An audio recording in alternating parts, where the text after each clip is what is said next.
Please मेरे video को like करो, प्लीज मेरे चैनल को सब्सक्राइब करो और प्लीज बेल आइकन दबाओ ताकि तुम्हें पता चले कि मेरी लेटेस्ट वीडियो कब आए है। और ज्यादा सीखने के लिए और अपने लिए सही वीडियो ढूंढने के लिए प्लीज मेरी वीडियो लिस्ट जरूर देखो। हेलो, नमस्कार और आदाब मेरे सब दोस्तों को। तुम्हारे दोस्त और गाइड इरफान की तरफ से एक बार फिर तुम्हारे साथ हूँ अपने चैनल एस्ट्रो एश्योरेंस पर। आज हम बात करेंगे एक बहुत ही अहम तकनीक के बारे में, लेकिन वो तकनीक जो बहुत कम लोग जानते हैं। दरअसल ये मेरी बहुत सारी रिसर्च का नतीजा है, जिसे इस्तेमाल करके मैं ये तकनीक पेश कर रहा हूँ। और तुम्हें ये समझना बहुत मुश्किल नहीं है कि ये तकनीक इतनी कामयाब क्यों है। बस जरूरत है एक गहरे तज्जिए, विश्लेषण की और आंखें खोलकर देखने की, ताकि कुंडली के कुछ नमूने मैनिफेस्टेशन दिखें, ऐसी तकनीकों को पहचान सकें, ऐसे नमूनों को पहचान सकें। मैं इसे रिफ्लेक्शन तकनीक कहता हूँ। ज्योतिष में एक बहुत ही अनोखी तकनीक, और मेरी रिसर्च ने मुझे दिखाया है कि ये रिफ्लेक्शन तकनीक बहुत ही ताकतवर है। ये सच में काम करती है और बहुत बढ़िया नतीजे देती है, और तुम बहुत ही जोरदार तरीके से इस रिफ्लेक्शन तकनीक का इस्तेमाल करके अपनी कुंडली में भविष्यवाणी कर सकते हो। अब ये रिफ्लेक्शन तकनीक क्या है? रिफ्लेक्शन तकनीक का मतलब है कि किसी भी ग्रह से 9वां भाव उस ग्रह का रिफ्लेक्शन, प्रतिबिंब होता है। तो चलो कलपुरुष कुंडली लेते हैं। अब पहला भाव क्या है? पहला भाव मेष है और ये मंगल का मूल त्रिकोण राशि है। अब इसका 9वां भाव क्या है? मेष से 9वां भाव धनु है, जो कि एक अग्नि राशि भी है। तो कुछ हद तक, क्योंकि किसी भी भाव से 9वां भाव उसी तरह की राशि होता है। तो ये पहला नमूना है। दूसरा नमूना बातों के लिहाज से। तो पहला भाव यानी लग्न या कलपुरुष में मेष, ये तुम्हारा लक्ष्य बनाना, लक्ष्य पाना, तुम्हारी इच्छा शक्ति और आगे बढ़ने, अपने लक्ष्य हासिल करने, जीतने की क्षमता है। और 9वां भाव क्या है? 9वां भाव है सीमाओं से बाहर निकलना, दूर दूर सफर करना और ऊंची शिक्षा हासिल करना, अपने आराम वाले दायरे से बाहर निकलना। और ये साहसिकता को भी दिखाता है। ये उन कामों को भी दिखाता है जो तुम्हें साहसिकता, मजा, मौज मस्ती का एहसास दिलाते हैं, लेकिन साथ ही कुछ हद तक अपने आराम वाले दायरे से बाहर निकलने का जोखिम लेने की क्षमता। विदेशों की यात्रा, जो पुराने जमाने में एक हद तक वर्जित भी मानी जाती थी। तो मेष से 9वां भाव धनु है, काफी हद तक, जो दिखाता है कि मेष की ऊर्जाएं क्या दिखाती है। अग्नि राशि होना, लक्ष्य निर्धारित करने वाली राशि होना, आगे बढ़ना, खतरों में निकलना, अपने आराम वाले दायरे से बाहर निकलना, जिसे मेष भी दिखाता है और धनु भी दिखाता है। अब मंगल के बाद दूसरा ग्रह बुध को लेते हैं। बुध क्या है और उसकी मूल त्रिकोण राशि क्या है? बुध की मूल त्रिकोण राशि कन्या है, जो छठा भाव होता है। कन्या से 9वां भाव क्या है? कन्या से 9वां भाव दूसरा भाव है, और दूसरा भाव आपकी रोजी रोटी, आपकी कमाई, आपकी बचत, पारिवारिक कारोबार का घर भी है, और कन्या की सेवा वाली ऊर्जा और पैसा कमाना भी। बुध हिसाब किताब, फाइनेंस, पैसा कमाने का ग्रह है। तो बुध से 9वां भाव पैसा कमाने का प्रतिबिंब है, क्योंकि दूसरा भाव वृषभ राशि का घर है, पैसे वाली राशि, और रोजी रोटी, आपकी बचत, कमाई का घर है, हालांकि दिमाग की सेवा के साथ। अब शुक्र लेते हैं। शुक्र की मूल त्रिकोण राशि क्या है? वो तुला है, और तुला से 9वां भाव मिथुन राशि है, जो तीसरा भाव है। तीसरा भाव क्या है? तीसरा भाव है मार्केटिंग, सेल्फ ब्रांडिंग। शुक्र को क्या पसंद है? शुक्र अपने आप को एक खास तराज, एक खास ढंग से पेश करना पसंद करता है। शुक्र खूबसूरत दिखना चाहता है। शुक्र सलीकेदार, सोफिस्टिकेटेड महसूस करना चाहता है। शुक्र दूसरों पर एक असर छोड़ना चाहता है, और अपनी नफासत और अपने आकर्षण से दूसरों पर छाप छोड़ना चाहता है। मार्केटिंग और ब्रांडिंग यही तो है, दूसरों पर अपनी छाप छोड़ना। और तीसरा भाव कर्म भाव भी है, काम भाव, जिसे तुला का 7वां भाव भी दिखाता है और कुंभ का 11वां भाव भी दिखाता है। काम भाव, इच्छाओं का घर। शुक्र तुम्हारी इच्छाएं है, शुक्र तुम्हारा जुनून, तुम्हारी अंतरंगता भी है। और तीसरा भाव जुनून, अंतरंगता, खुद की ब्रांडिंग, संवाद के बारे में भी है। और शुक्र आजादी भी चाहता है।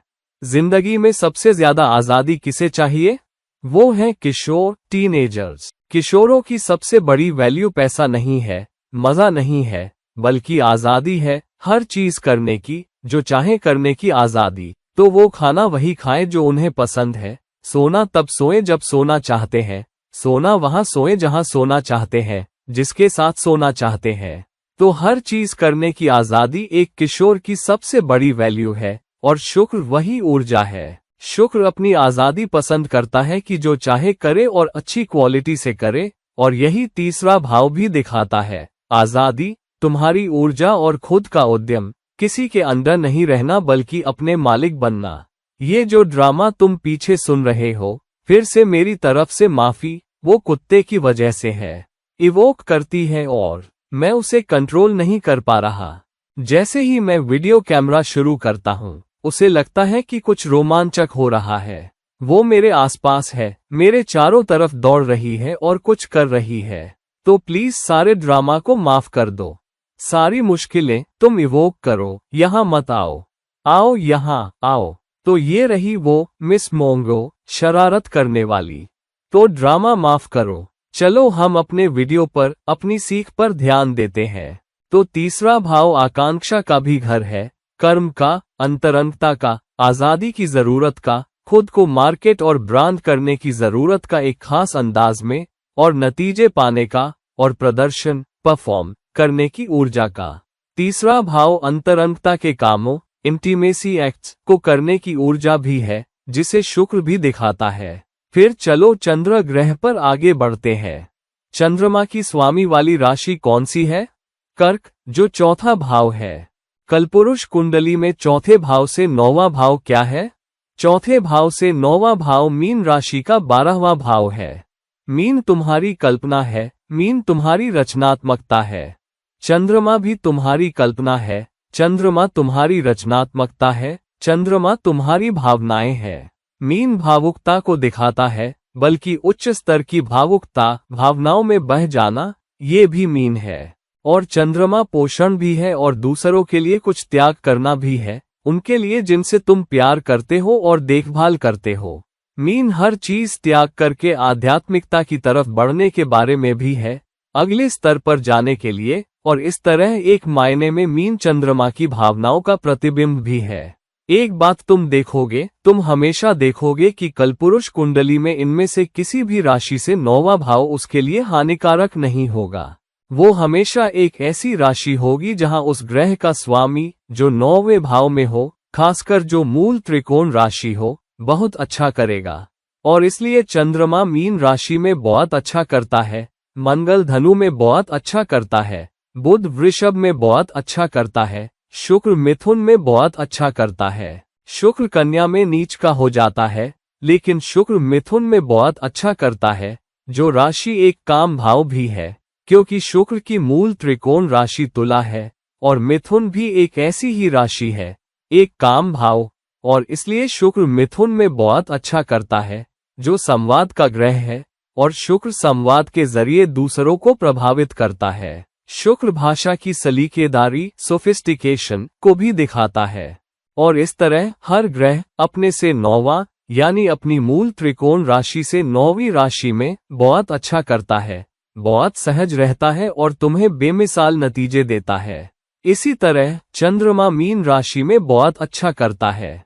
तो चंद्र से 9वां भाव भी चंद्रमा का प्रतिबिंब है। अब चलो सूर्य पर चलते हैं। सूर्य की मूल त्रिकोण राशि क्या है? एकमात्र राशि सिंह है। सिंह से 9वीं राशि क्या है? सिंह राशि से 9वां भाव क्या है? वो है लग्न। लग्न तुम्हारा दर्जा, तुम्हारी प्रतिष्ठा, समाज में तुम्हारी हैसियत, तुम्हारा स्वाभिमान, तुम्हारी इज्जत दिखाता है। सूर्य क्या दिखाता है?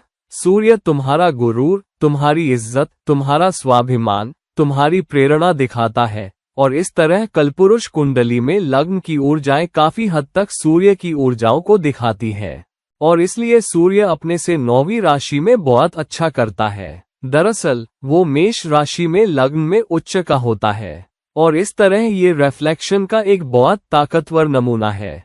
हर ग्रह का रिफ्लेक्शन उससे 9वां भाव होता है। चलो अगले ग्रह पर बढ़ते हैं, बृहस्पति पर। बृहस्पति की मूल त्रिकोण राशि कौन सी है? बृहस्पति की मूल त्रिकोण राशि धनु है। तजुर्बों और शिक्षा से सीखना भी और विस्तार और समृद्धि का प्रतिनिधित्व भी करती है। वो कौन सा भाव है जो हमें सबसे ज्यादा समृद्धि देता है? 9वें भाव के अलावा 5वां भाव हमें शानदार लाभ देने वाला भाव है, सट्टेबाजी के लाभ और ऊपर उठने का भी। अब 9वां भाव पिता को भी दिखाता है। और धनु से 9वां भाव क्या है? धनु से 9वां भाव सिंह है। सिंह पर सूर्य का शासन है और सूर्य पिता को दिखाता है और इसलिए 9वें भाव की ऊर्जाएं जो धनु है, सिंह राशि 5वें भाव में भी दिखती है। और बृहस्पति की मूल त्रिकोण राशि से 9वां भाव और एक लाभ का भाव और शिक्षा दीक्षा का भाव भी, और 5वां भाव ऊंची शिक्षा का भी भाव है। प्राथमिक तौर पर स्कूली स्तर या शुरुआती कॉलेज स्तर तक की शिक्षा 5वां भाव है, लेकिन जो अकादमिक शिक्षा है, ऊंची सीख, मंत्र सीखना, श्लोक सीखना, वो भी 5वां भाव दिखाता है। प्राचीन ग्रंथ सीखना, प्राचीन श्लोक सीखना, ये 5वां भाव है। तो धनु की ऊर्जाएं काफी हद तक अपने से 9वें भाव के लिए उसका प्रतिबिंब है। 9वां भाव पिता का प्रतिबिंब है। 5वां भाव सिंह राशि पर सूर्य का शासन है जो पिता का कारक है। दोनों ऊंची सीख से जुड़े हैं, दोनों समृद्धि से जुड़े हैं, दोनों लाभ से भी जुड़े हैं, और इसलिए बृहस्पति की मूल त्रिकोण राशि से 9वां भाव बृहस्पति का प्रतिबिंब है। चलो शनि पर चलते हैं। शनि की मूल त्रिकोण राशि कौन सी है? शनि की राशि कुंभ है। अब कुंभ की मूल त्रिकोण राशि से 9वां भाव कौन सी राशि है? कुंभ से 9वां भाव 7वां भाव है जो तुला राशि से दिखाया जाता है। अब कुंभ राशि क्या दिखाती है? कुंभ जनसमूह की राशि है, सामाजिक जुड़ाव की, दूसरों से जाल बनाने, नेटवर्किंग और वो जोड़े बनाने की। तुला राशि 7वां भाव क्या है?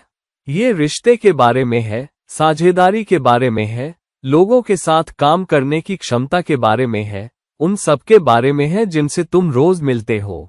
और कुंभ 11वां भाव भी रिश्ते के बारे में है, जाल बनाने, नेटवर्किंग के बारे में है, लोगों से मिलने के बारे में है, और लोगों के साथ काम करके या देकर उस ऊंचे कर्म में योगदान देने के बारे में है जो तुम्हें करना है। और यही वजह है कि 7वां भाव एक अहम भाव है जो रोज लोगों से निपटने, साझेदारियों आदि के बारे में है, और इसलिए कुंभ से 9वां राशि भी शनि की प्रतिबद्धता वाली ऊर्जाओं का प्रतिबिंब है। शनि प्रतिबद्धता है, 7वां भाव भी प्रतिबद्धता है। शनि वफादारी है, 7वां भाव भी अपने साथी के प्रति वफादार होना, अपनी साझेदारी के प्रति वफादार होना, और उस टीम के प्रति वफादार होना जिसके साथ तुम काम करते हो। और इसलिए 7वां भाव या तुला की ऊर्जाएं शनि की ऊर्जाओं का, उसके प्रकट होने के तरीके का काफी हद तक प्रतिबिंब है। तो जब तुम इन सभी ग्रहीय ऊर्जाओं को देखते हो, और अब आखिरी लेकिन कम अहम नहीं, राहु और केतु। राहु का 9वां प्रतिबिंब वो है जहां तुम्हारा अचानक उतार चढ़ाव आएगा, तुम्हारा अचानक उभार आएगा, अचानक लाभ आएगा, लेकिन तुम्हारा अचानक पतन भी आएगा, अचानक गिरावट भी आएगी। और जहां तुम नीचे गिर सकते हो और जहां तुम्हारा फोकस है, जहां तुम्हारा कर्म है, वो भी राहु से 9वें भाव के बारे में है। केतु से 9वां भाव वो है जहां तुम्हारा सबसे बड़ा नुकसान होगा, जहां तुम्हारी सबसे बड़ी कुर्बानी होगी, जहां तुम्हें उसे बड़े लाभ या ऊंचे लाभ या ज्यादा आध्यात्मिक प्रकटीकरण और इस दुनिया में सचमुच फायदेमंद अस्तित्व के लिए, सच में एक विरासत छोड़ने के तजुर्बे के लिए छोड़ना होगा। वो तजुर्बा है जहां केतु से 9वां भाव हो। केतु जहां भी रखा है, तो जहां भी ये ग्रह तुम्हारी कुंडली में रखे हैं, तुम पाओगे कि 9वां भाव उस विशेष ग्रह का प्रतिबिंब दिखाएगा। तो अगर बृहस्पति तुम्हारे 4थे भाव में है, उदाहरण के लिए, तो ऊंची सीख जो बृहस्पति दिखाता है वो तुम्हारे 12वें भाव से आएगी, क्योंकि 4थे भाव से 9वां भाव 12वां भाव होता है। तो ऊंची सीख आध्यात्मिकता से आएगी, विदेशों से आएगी, और विदेशी लोगों या विदेशी कंपनियों से जुड़ी होगी, या सलाहकार के काम से, या आध्यात्मिक तरीके से।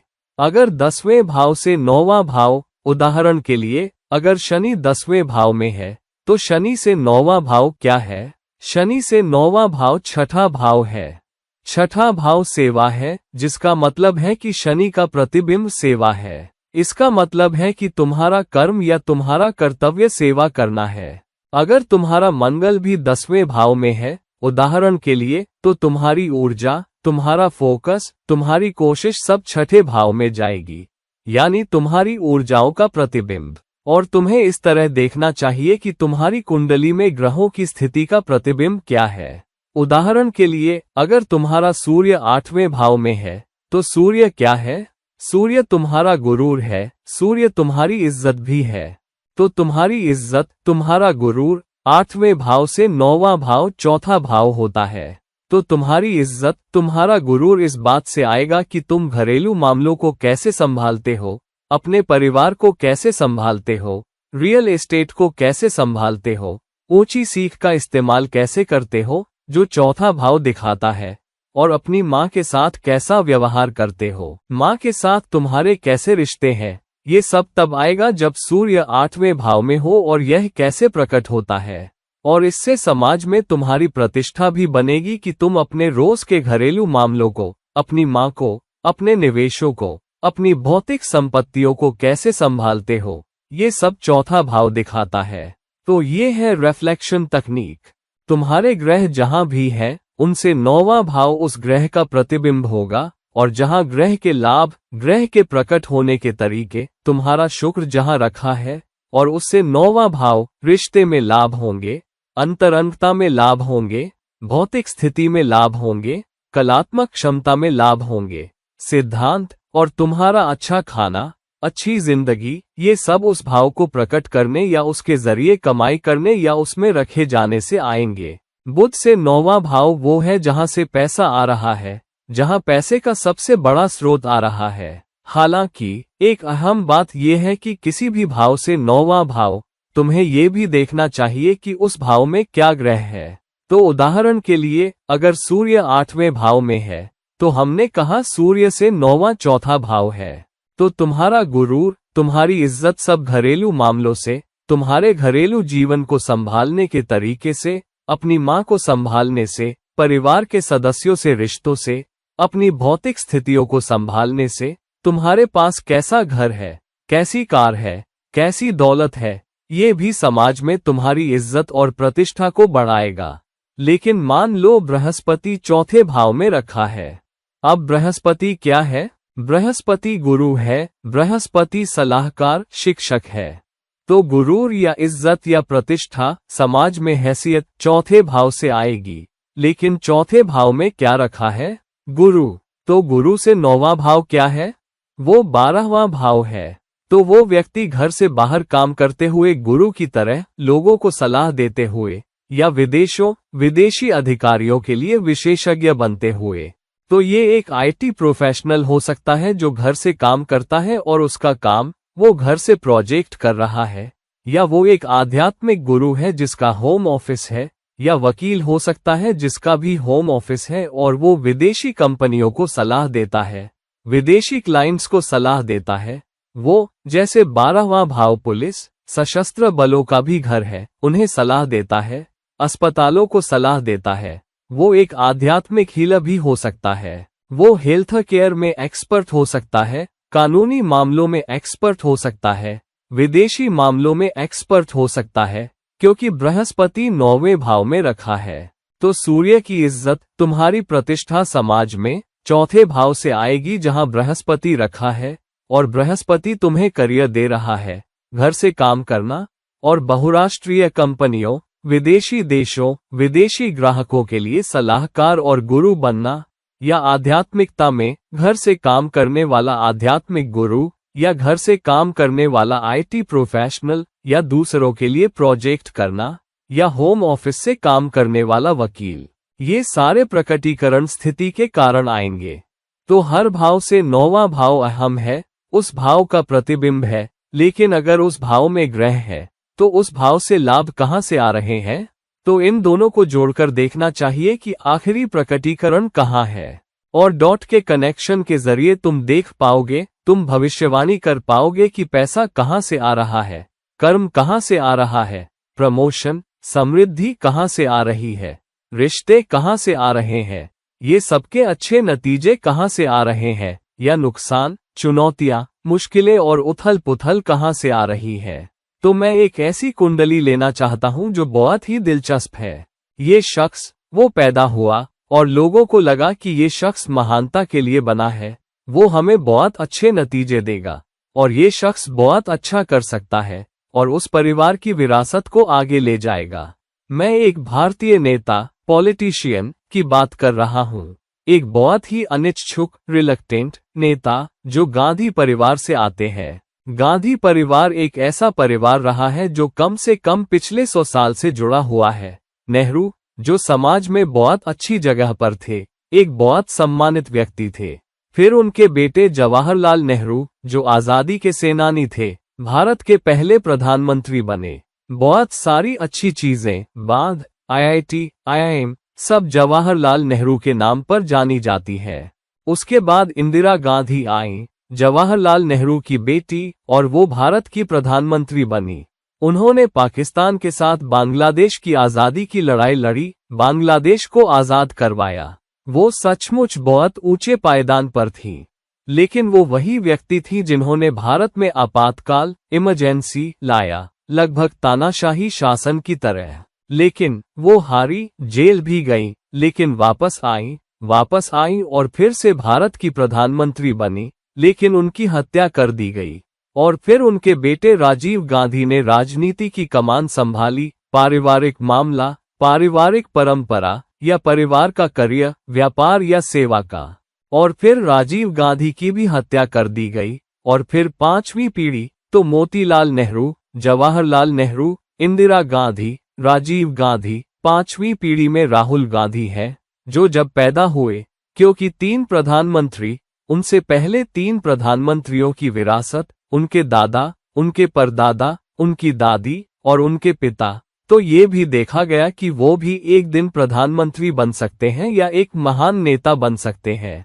लेकिन कुछ वजहों से वो उस तरह की प्रशंसा, उस तरह की जनता की दीवानगी, उस तरह की सफलता इकट्ठा नहीं कर पाए हैं जो उनके दादा, परदादा, पिता, दादी और फिर उनके पिता को आसानी से मिलती दिख रही थी। तो चलो उनकी कुंडली के जरिए देखते हैं क्या गलत हुआ, क्या मुश्किलें हैं, क्या चुनौतियां हैं। उनकी छवि, रिपुटेशन कुछ ऐसी है जहां वो पप्पू या एक तरह से डम्बो, बेवकूफ के नाम से जाने जाते हैं, बहुत बुद्धिमान व्यक्ति नहीं। तो ये कुंडली क्या कहती है?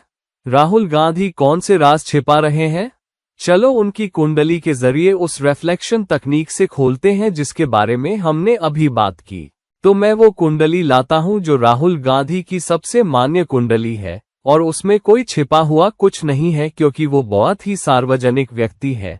तो लोगों को पता था कि वो कब पैदा हुए, तो उनकी कुंडली, उनके जन्म समय और जन्म स्थान पर कोई संदेह नहीं है।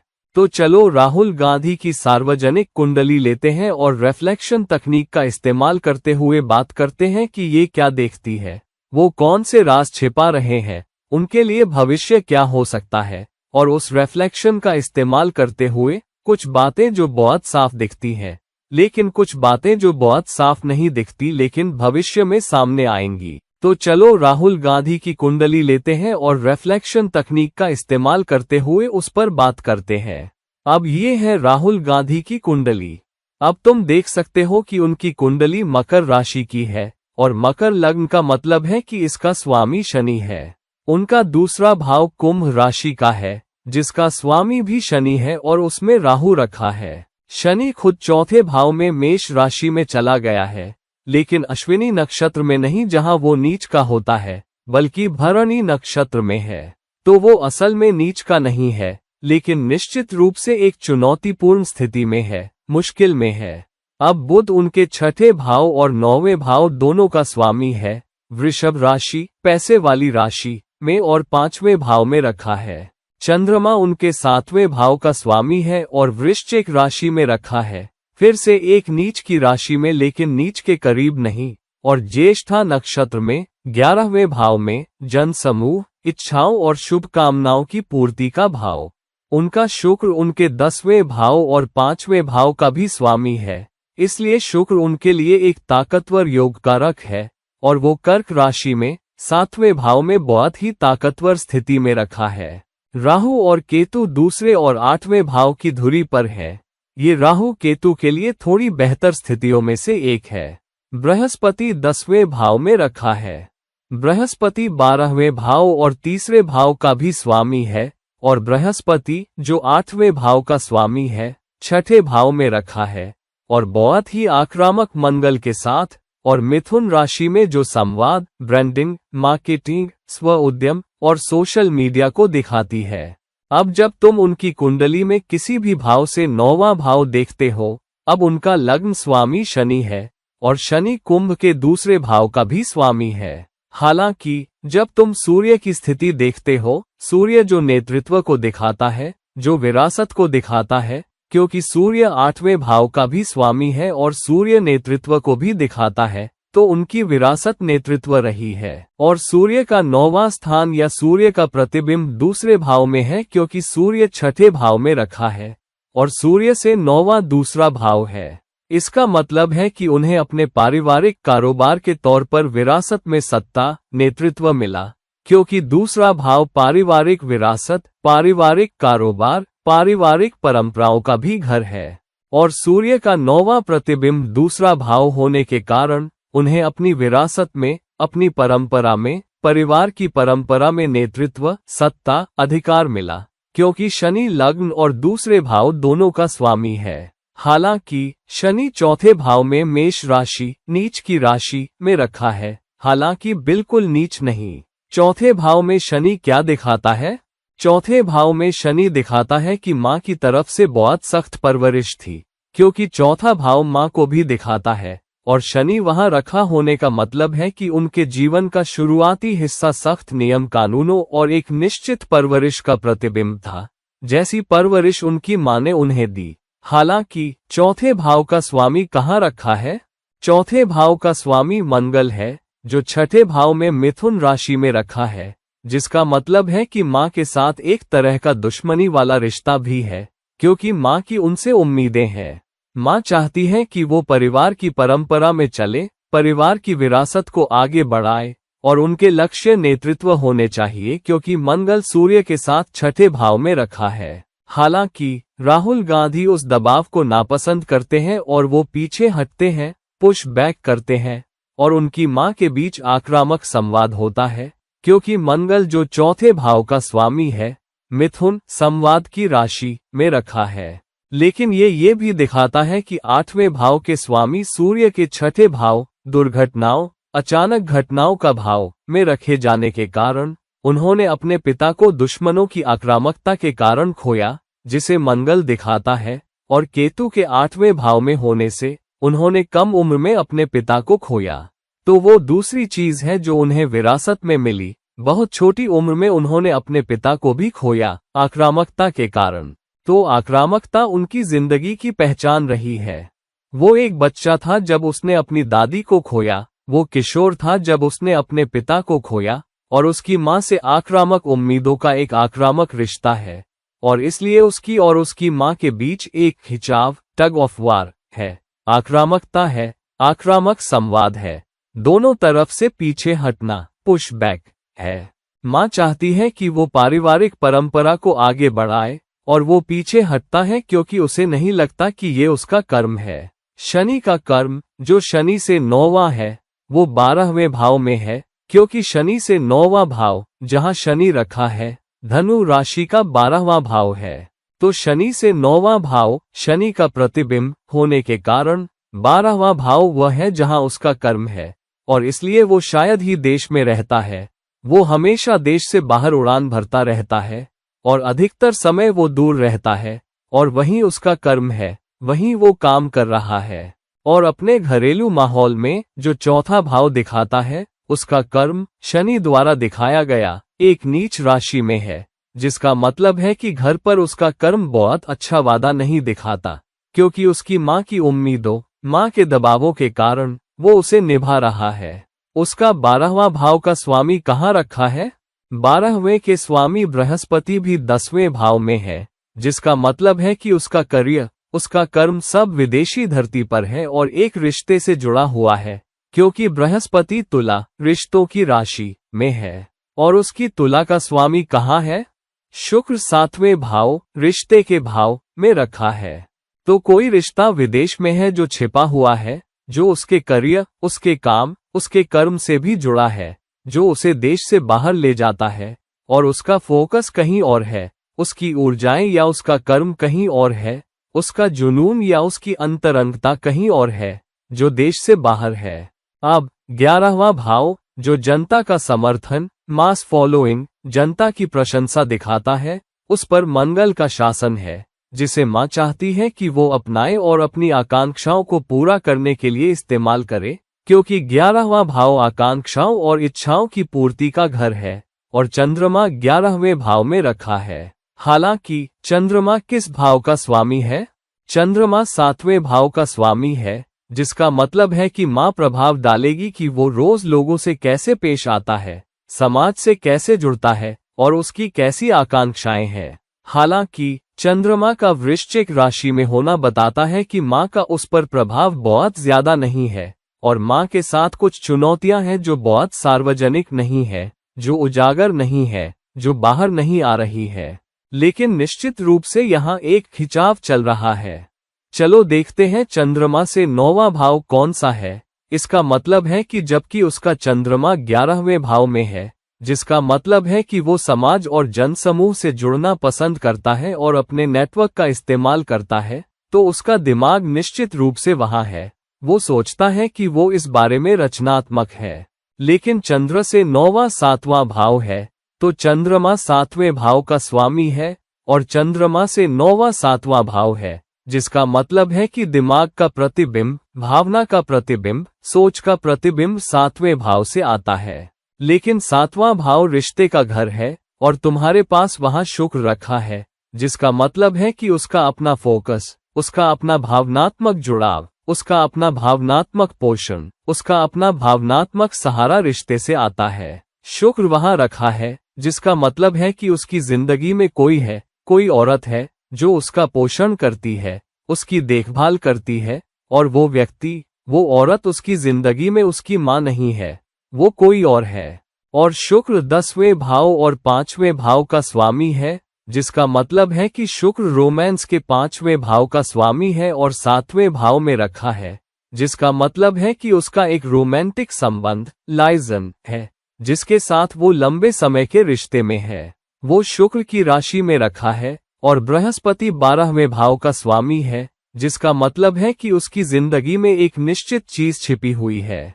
उसकी जिंदगी में वो औरत छिपी हुई है। वो सार्वजनिक चेहरा नहीं है, उसे सबकी नजरों से छुपाकर रखा गया है और इसलिए वो खुलकर सामने नहीं है।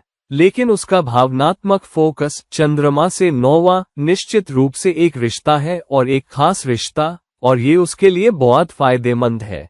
एक बहुत पोषण करने वाला रिश्ता, बहुत प्यार भरा रिश्ता, बहुत प्रतिबद्ध रिश्ता, बहुत वफादार रिश्ता, एक व्यक्ति जो बहुत खूबसूरत भी है। हालांकि वो व्यक्ति उसके देश, उसकी मातृभूमि से जुड़ा नहीं है, बल्कि एक विदेशी है, क्योंकि शुक्र का बृहस्पति के साथ संबंध है और बृहस्पति 12वें भाव का स्वामी है।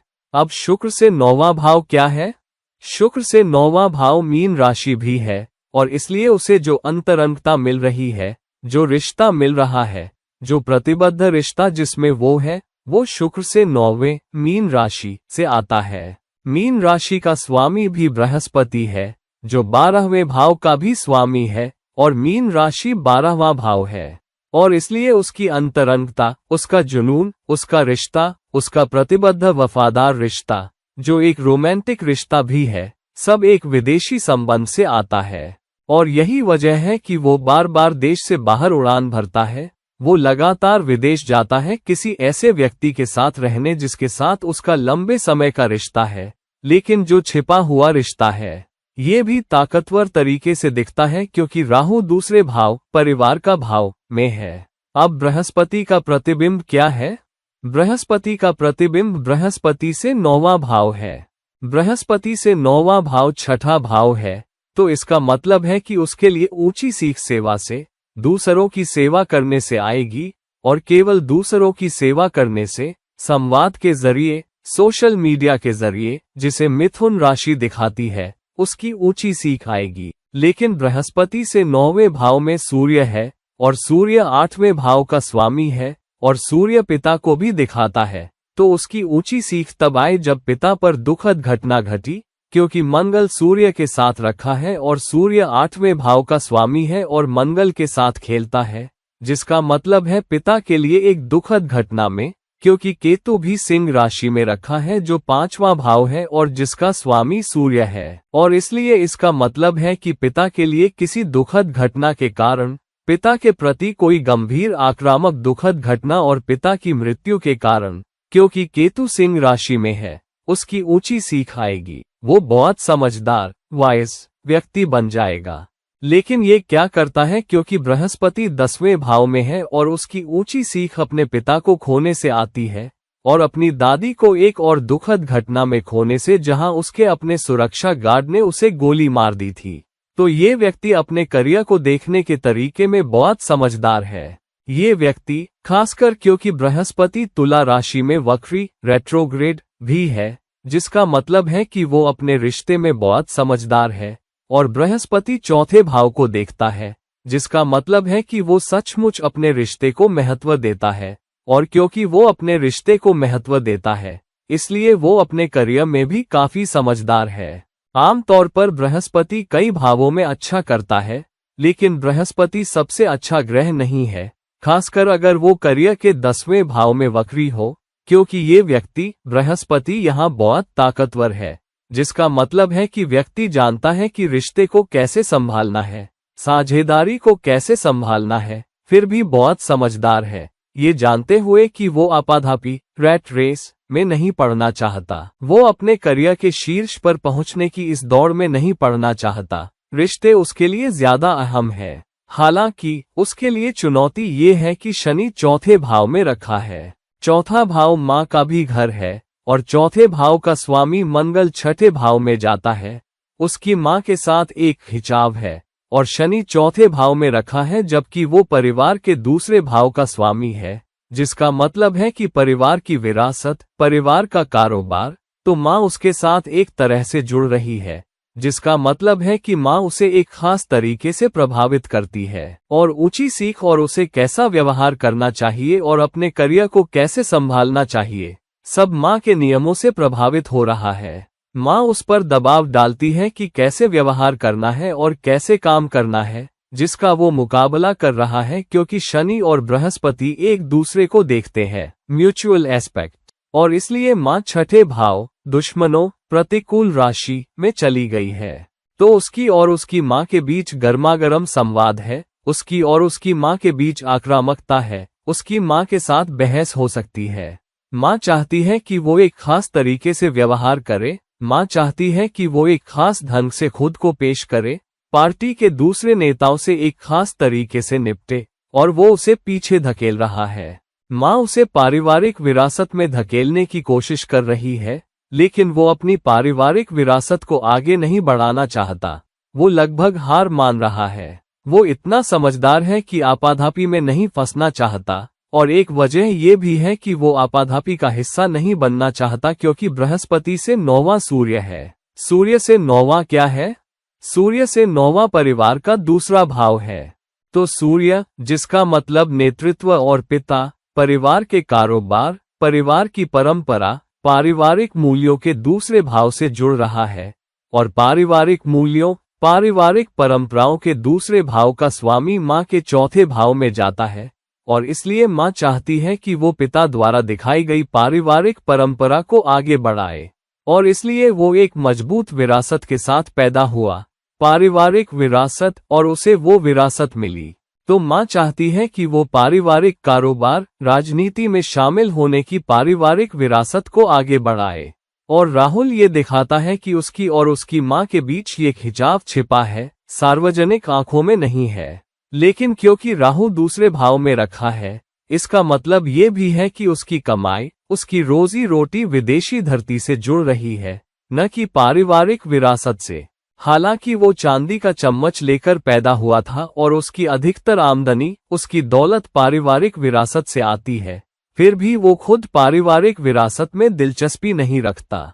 वो अपनी पारिवारिक परंपरा को आगे नहीं बढ़ाना चाहता। वो एक अनिच्छुक रिलक्टेंट राजनीतिज्ञ है। एक वजह यह है कि बृहस्पति राहु को देखता है, लेकिन राहु भी अपने 9वें पहलू से बृहस्पति को देखता है। बृहस्पति राहु को अपने 5वें पहलू से देखता है, जिसका मतलब है कि उसके अंदर भी एक खिंचाव है। जबकि वो समझदार है, वो आपाधापी में नहीं पड़ना चाहता, लेकिन माँ के तगड़े प्रभाव के कारण जो उसे लगातार पारिवारिक विरासत में धकेलती है, चाहती है कि वो जिम्मेदारी उठाए, लेकिन वो पीछे हटता है। लेकिन साथ ही राहु उसे बताता है, बृहस्पति से उम्मीद करते हुए वो इसे उठा ले और कुछ हद तक माँ के प्रभाव में भी आ जाए, लेकिन वो बहुत जोरदार तरीके से पीछे हट रहा है। और क्योंकि बुध उसके 5वें भाव में है, वृषभ राशि में एक सट्टा निवेश स्पेकुलेटिव इन्वेस्टमेंट, जिसका मतलब है कि उसके विदेशों में निवेश है, उसकी एक विदेशी धरती पर निवेश है। बुध उसके 9वें भाव विदेशी संबंध, विभिन्न संस्कृतियों से जुड़ाव, लंबी दूरी की यात्रा का भी स्वामी है, इसलिए वो लगातार विदेश यात्रा करता रहता है। पैसे के संबंध जो उसके सट्टा निवेशों के कारण है, मुझे आश्चर्य नहीं होगा अगर उसने विदेशी बाजारों में स्टॉक्स में भारी पैसा लगाया हो और वो अपने कारोबार को संभालने जाता है जिसके विदेशों में कारोबारी संबंध है। और विदेशों में उसके निवेशों के कारण, विदेशी स्टॉक बाजारों में या अन्य विदेशी कारोबारी संबंधों में वो एक बहुत ही समझदार, श्रूड निवेशक होने के कारण वो बार बार विदेश उड़ान भरता है, क्योंकि बुध 9वें भाव का स्वामी है और इसलिए वो विदेशी धरती में ज्यादा रुचि रखता है। वो लगातार बाहर उड़ान भरता है। राहु उसकी आमदनी के दूसरे भाव में रखा है, जिसका मतलब है कि आमदनी विदेशी धरती से जुड़ रही है। लेकिन साथ ही राहु 10वें भाव को देखता है, जो कहता है कि उसका करियर या उसका पैसा विदेशी धरती से आएगा। हालांकि उसका बृहस्पति उसे इतना समझदार बना रहा है कि वो भारतीय राजनीति में बहुत ज्यादा न उलझे और उन जिम्मेदारियों को न उठाए। और इसलिए राहुल गांधी एक अनिच्छुक राजनीतिज्ञ है। वो अपनी मां के प्रभाव में नहीं आना चाहते। वो उन्हें जोरदार तरीके से पीछे धकेलने की कोशिश कर रहे हैं, लेकिन साथ ही राहु उन्हें प्यास देता रहता है कि वो विरासत को आगे बढ़ाने का हिस्सा बने या रखें, क्योंकि उनकी मां का दबाव ऐसा करने को है। लेकिन वो जोरदार पीछे हटते हैं। लेकिन उनका नुकसान कहां से होगा? केतु का प्रतिबिंब क्या है? केतु का 9वां भाव चौथा भाव है और इसलिए उसे अपनी विरासत छोड़नी होगी। उसे अपनी मां के प्रभाव को छोड़ना होगा या उससे अलग होना होगा। उसे सचमुच सेवा करनी होगी ताकि सच में ऊंचा उठ सके। उसे अपनी अहमियत, एंटाइटलमेंट की भावना को पीछे छोड़ देना चाहिए। वो महसूस करता है कि वो सारी दौलत का हकदार है, सत्ता का हकदार है, और इसलिए ये अहमियत उसे उस तरह से व्यवहार कराती है जैसे वो आडंबरपूर्ण, पोम्पसली व्यवहार करता है। लेकिन उसकी रुचि वहां नहीं है, उसका फोकस वहां नहीं है। उसका फोकस और उसकी रुचि, उसकी प्रेम रुचि, उसका भावनात्मक सहारा सब विदेश में है। तो उसे घरेलू घर को छोड़ना होगा, उसे अपनी मातृभूमि को छोड़ना होगा और उसे राजनीतिक सफलता की अपनी आकांक्षाओं को छोड़ना होगा। उसे दूसरों की सेवा में सचमुच आध्यात्मिक बनना होगा, क्योंकि केतु से 9वां भाव, केतु का प्रतिबिंब मेष राशि है और मेष का स्वामी मंगल सेवा के 6ठे भाव में चला गया है। तो उसे बिना किसी बदले की इच्छा के दूसरों की सेवा करना सीखना चाहिए। और जब वो ऐसा करता है, तब क्योंकि मंगल सूर्य से प्रसन्न होता है, तब उसकी इज्जत और समाज में उसका कद बढ़ेगा, उसका नाम और शोहरत बढ़ेगी और फिर राजनीति में अचानक उभार, सडन राइज देखा जाएगा। लेकिन अगर वो नहीं छोड़ता, अगर वो अभी भी अहमियत महसूस करता है, वो उस आडंबर के साथ खुद को पेश करता है कि वो सत्ता और प्रभाव का हकदार है जो वो महसूस करता है, और पारिवारिक परंपरा को नहीं छोड़ना चाहता और उस तरह से सेवा नहीं करना चाहता जहां वो बिना कुछ चाहे लोगों की सच्ची सेवा करे। जो बृहस्पति, जो केतु दिखाते हैं, केवल उस सेवा के जरिए ही उसका नाम और शोहरत उठेगा। उसके करियर में अचानक उभार राहु के दूसरे भाव में रखे जाने और 10वें भाव को देखने के कारण होगा और उसे सचमुच एक नेता के रूप में पहचाना जाएगा। उसे पहचाना जाएगा और समाज में उसकी इज्जत और उसका दर्जा उससे कहीं ज्यादा बढ़ेगा जहां वो आज खड़ा है। जहां वो एक ऐसे व्यक्ति के रूप में देखा जाता है जो भ्रमित है, जो राजनीति नहीं जानता, जिसकी उसमें रुचि नहीं है, एक अनिच्छुक राजनीतिज्ञ के रूप में देखा जाता है। पप्पू के रूप में या कुछ हद तक डम्बो पॉलिटिशियन कहा जाता है। हालांकि लेकिन मुझे आश्चर्य नहीं होगा अगर वो अपनी मां के दबावों, अपनी पार्टी के दबावों के आगे झुक जाता है और उसे एक अचानक उभार मिलता है। राहु उसे वो एक मौका देगा जब उसे एक बड़ा अचानक उभार मिलेगा, सत्ता के केंद्रों के बहुत करीब, उच्चतम प्रशंसाओं तक पहुंच जाएगा, लेकिन फिर एक बड़ा पतन भी होगा। वो कुछ बेवकूफी करेगा या तो फिर से देश से बाहर उड़ान भरता रहेगा, उस मौके के बावजूद जो उसे मिला है, एक अनिच्छुक राजनीतिज्ञ बना रहेगा और उसका पतन छोटा होगा, अचानक होगा और उसके बाद वो पीछे मुड़कर नहीं देखेगा। वो वापस नहीं आएगा और राजनीति में उसकी मौजूदगी बहुत कम या लगभग नहीं के बराबर होगी। हो सकता है कि वो देश में दिखाई भी ना दे। तो चलो उस समय का इंतजार करें जब या तो वो सब कुछ पूरी तरह छोड़ देता है और विदेशी धरती पर जाना और वहां रहना जारी रखता है और एक अनिच्छुक राजनीतिज्ञ और भारतीय राजनीति में एक महत्वहीन और अनियमित भागीदार बना रहता है, और हो सकता है भविष्य में, कहीं भविष्य में, अपनी दशा अवधि के आधार पर वो वापस आता है, सत्ता के केंद्रों के करीब जाने का एक बड़ा मौका पाता है, लेकिन फिर से एक अनिच्छुक राजनीतिज्ञ होने के कारण कुछ ऐसा करता है कि वो कृपा से गिर जाता है और फिर इस बार हमेशा के लिए राजनीति छोड़ देता है। तो दोस्तों, उनकी कुंडली से, राहुल गांधी की कुंडली से, हमने रिफ्लेक्शन तकनीक का इस्तेमाल करके बहुत सारे राज खोल दिए। देर सबेर कुछ हद तक हम जान गए हैं कि पर्दे के पीछे क्या हो रहा है। लोगों के बारे में, राजनीतिज्ञों के बारे में सब कुछ पता नहीं होता, जो बहुत सारी चीजें छुपाते हैं, लेकिन धीरे धीरे ये चीजें समय बीतने के साथ सामने आती रहेंगी। प्लीज रिफ्लेक्शन तकनीक का इस्तेमाल करो, अपनी कुंडली को देखो बृहस्पति कहाँ रखा है। उस स्थान से 9वां भाव वह होगा जहां से बृहस्पति की ऊंची सीख आएगी। ऊंची सीख उस भाव और उस राशि के प्रकटीकरण से आएगी। चंद्रमा जहां भी रखा है, तुम्हारी भावनात्मक सहायता, तुम्हारा भावनात्मक सहारा, तुम्हारा भावनात्मक पोषण, तुम्हारी भावनात्मक रुचि, तुम्हारी सोच, तुम्हारी रचनात्मकता, सब उस 9वें भाव से आएगा जहां तुम्हारा चंद्रमा रखा है। और उस राशि की ऊर्जाओं को लेकर, वो राशि क्या है, अगर उससे जुड़ा कोई ग्रह है तो वो ग्रह प्रकट करेगा कि भावनात्मक ऊर्जा अंततः कहां से आएगी और उसकी जड़ें क्या होंगी। तो देखो कि कुंडली में ग्रह कैसे रखे हैं, वहां की ऊर्जाओं को देखो, वहां कौन से ग्रह हैं, और फिर अपना, तुम जानते हो, डॉट्स को जोड़ो और जीवन में जो भी घटनाएं अब तक घटित हुई हैं, जो भी वाकये अब तक हुए हैं, डॉट्स को जोड़ो और फिर प्लीज नीचे कमेंट सेक्शन में अपने कमेंट पोस्ट करो और हमें बताओ कि रिफ्लेक्शन तकनीक का इस्तेमाल करते हुए तुम्हारी कुंडली ने तुम्हारे लिए कौन सी भविष्यवाणियां प्रकट की है और भविष्य क्या हो सकता है, और तुम क्या वादा देख सकते हो जो रिफ्लेक्शन तकनीक ने तुम्हें तुम्हारे भविष्य के लिए दिया है। तो दोस्तों, इस वीडियो को लाइक करो, इस वीडियो को शेयर करो, और अगर तुम मेरे से कोई निजी परामर्श, पर्सनल कंसल्टेशन चाहते हो तो नीचे दिए गए लिंक्स पर मुझसे संपर्क करो। किसी और समय, किसी और वीडियो के साथ तुम्हारा दोस्त और गाइड इरफान साइनिंग ऑफ। नमस्कार।